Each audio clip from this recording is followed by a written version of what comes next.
Alpha.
Hi, my name is Ainank Bose, and here, as you see, I have the new FX6.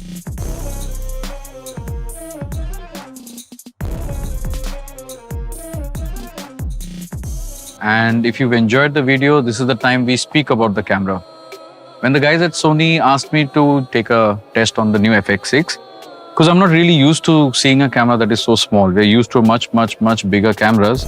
When it came to testing, I really thought that we should test it in real world conditions, you know. As a cinematographer, I've always seen manuals, and you've seen manuals where you see all these gray scales and color scales and all that. So this video, you can see, has been really pushed to exploit everything about the camera. But first up, my first reaction about this camera, it's fantastic. Genuinely, there are things about this camera that has blown me away.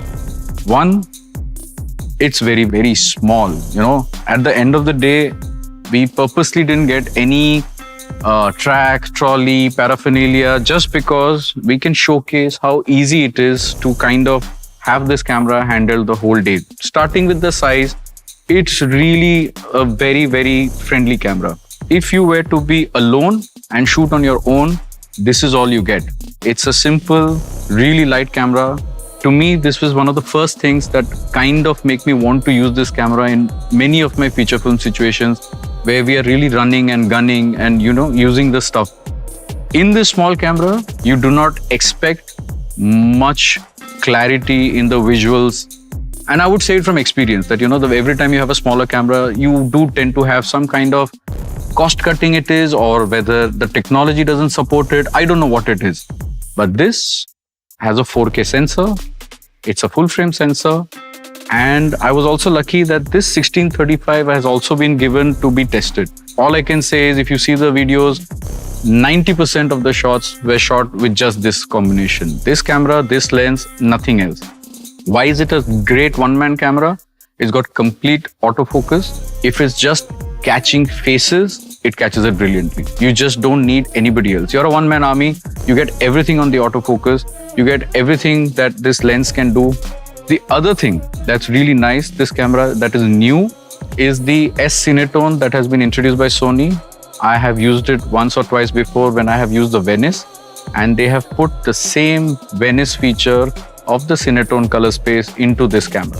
That is the other thing. I mean, it is really mind-blowing, for lack of a better word, because the visuals I saw, it looked as good as graded. What you see is basically as good as what has been shot on the camera. And as a cinematographer, the first thing that you feel that a sensitive camera may not handle highlights. But this is a true dual ISO camera. It can handle highlights like nobody's business. In the test, we've taken shots where there is no lights and just a fire. We've taken shots where we have really burnt out the light in the back, We've taken shots where I have mixed colors. There is a red color phone booth and a normal skin tone. There is nothing that this camera didn't handle which I have not been used to in a camera that is way more expensive or way more bigger. And that, I think, is going to be the key selling point at this point of time, where you have a camera that does everything that we are used to in our professional setup. There is something about this camera that I should speak about even though I'm not too tech savvy. And that is, this camera is having a dual CF Express card. Now, the other thing that is also really good with this camera, unlike any other professional cameras that we use, is that at 4K, I was able to do 120 frames per second. And just to push the camera, on HD, we pushed it to 240. And it holds colors, it holds black so beautifully. So for all of you who are used to being a one-man army, I think this is like a big thing for you guys. So maybe that is something also for you guys to enjoy.